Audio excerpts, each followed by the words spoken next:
verse of a book, a scripture called the Quran, that I would suggest every human being take a chance to read. If you can't read it all, read a verse, read a chapter of it. I mean, why not? You watch TV, you got 100, and if you got cable, you got 700 something channels, including those adult channels. If you got a computer, you're surfing the web. But then go to Google or Giggle, whatever search engine you got, and just put in the word Quran. Q-U-R-A-A-N. Yeah, Quran. Just put it in there. I dare you. I'm not telling you to put it in there because of religious purposes. Just put the word Quran in there and see how many hits that you get down there. See how many. And then just click one and just listen. Listen to the Quran. If it's in Arabic, you won't understand it, but just listen to it. And then ask for a translation, and then read it.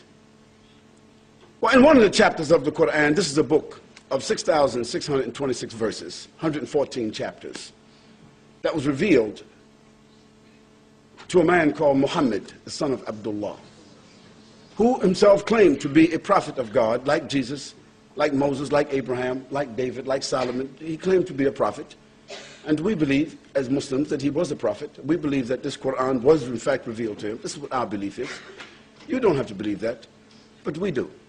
In this book, among other things that I'm going to tell you about this book, there's a verse that says, أعوذ بالله من الشيطان الرجيم بسم الله الرحمن الرحيم تبارك الذي بيده الملك وهو على كل شيء قدير الذي خلق الموت والحياة ليبلوكم أيكم أحسن عملا.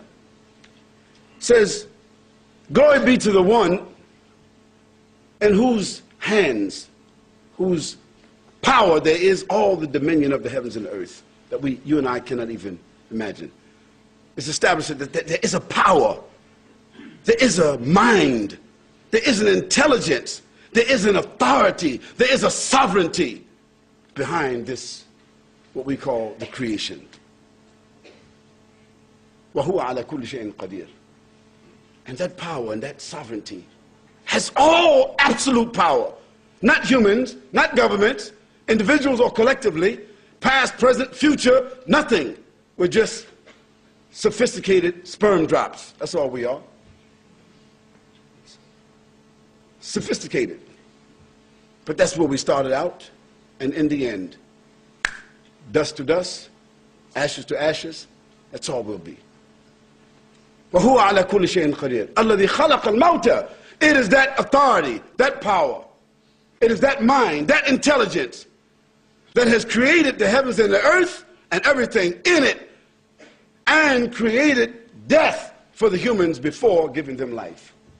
Think about that. Death was conferred upon us before we were even given life. It was already there, inescapable. When you came into life, you carried with you the imprint on your DNA. You gotta die. That's a ticket that comes with the package.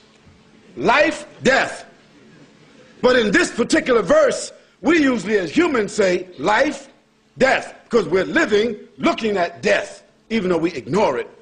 But in this verse, it switches it because the one who has given the life says, death, we give you as a gift life. الذي خلق الموت والحياة ليبلوكم أيكم أحسن عملا. In order to see which one of you will be the best in their behavior and in their conduct or their responses. Now that verse gives us the premise of our discussion. That the purpose of life, this small little like that, that's all it is. We think of it as days, weeks, months, years. We call some of us, what do they call a person who's 100 years old, we call them? A centenarian or something, what's that terminology? Somebody who's 80 years old, we give them different names, but it's just like that. And if you're 60 today, or in my case, 59 in 3 days. Maybe I shouldn't have said that, huh? See, think back. Think back when you were 15 years old, 12 years old, when you were just playing around in the schoolyard at home, doing this and that. You had no problems, and you're thinking about life and all the things you want to do and what you want to be and what you're going to achieve, and your brothers and your sisters and your mother and your father and your house, and no responsibilities, no rent, no bills, no nothing. Think about it. When was it? It was just yesterday. For me, it was just yesterday. Just like that. Where has the time went? What has happened? And now, today, everyone will agree. It seems like the sun rises and sets, and the day is just going like this. You can't even say, what happened? What's today? I said, today is Tuesday. I said, Tuesday, brother, this is Thursday. I said, what happened? It's time. Because time is nothing but a capsule. Time is nothing but a drop of water on the windowsill, and the sun comes, it's gone. That's time. And that's what you and I have been given. We've been given time. And what you going to do with this here time? No one, no group has come into being on their own. Is anybody here, whatever philosophy that you have, who can say that, well, I came into being on my own? No, you didn't come into being on your own. You didn't decide to come here. You didn't decide to even be here in this life. You were brought into life. You were conceived by your mother. And if some of you think that you were born by some type of immaculate conception, or even you came through some hallway or something, and even test tube babies, even those babies that are born when people are those mommy families, you know what I'm talking about. The daddy families who are buying the sperm off the internet and, you know, to have their own nuclear family. Still, they come into life not by their own determination. I say to you, that if we think about the heavens and the earth, let's think about it for a moment. Let's go macro, and then we go micro. Let's go macro for a moment. Let's go out. The earth is the third planet among, they said, 9 planets. I think they just discovered another planet. In our solar system, the earth is the third planet from the sun.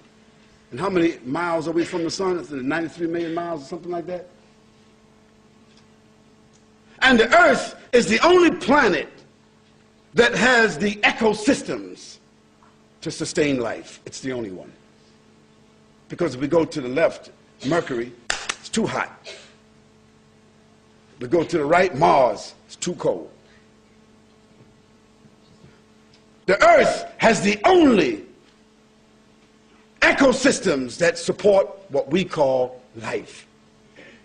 And if there is other human beings or other higher forms of life on some other planets, only Steven Spielberg knows about it. Or that station that comes on, what's that program that comes on with that, about the aliens? Just in case you don't know it, this is all fiction.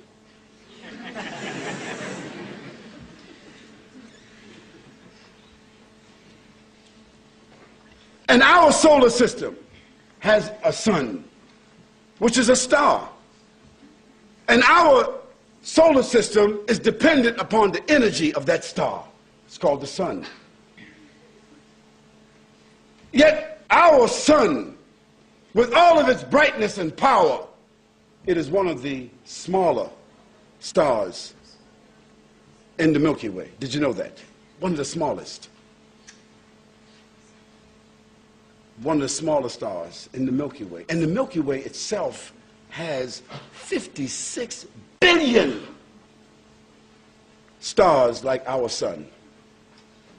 And the Milky Way, as a galaxy, is only one of the smaller galaxies in a nebula. Can you imagine this?